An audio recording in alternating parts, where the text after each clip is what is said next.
Hello friends, welcome back to my YouTube channel. నేను మా ఫ్యామిలీతో కలిసి గంగూర్లో ఉన్న ఎగ్జిబిషన్కి వచ్చాను. ఎంట్రీ అయితే వేరే లెవెల్, చాలా బాగా సెట్ చేశాను.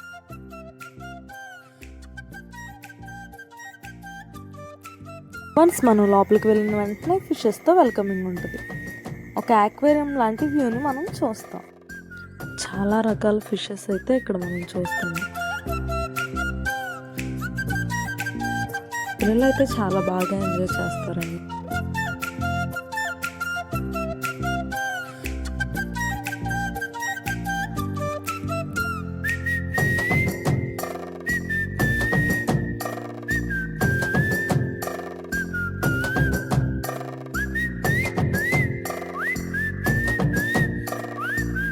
నేనైతే మా ఫ్యామిలీతో ఫుల్గా ఎంజాయ్ చేశానండి. మీరు కూడా వెళ్ళారా? కామెంట్ చేయండి. అలాగే నా ఛానల్ని సబ్స్క్రైబ్ చేసుకోవడం మాత్రం మర్చిపోకండి.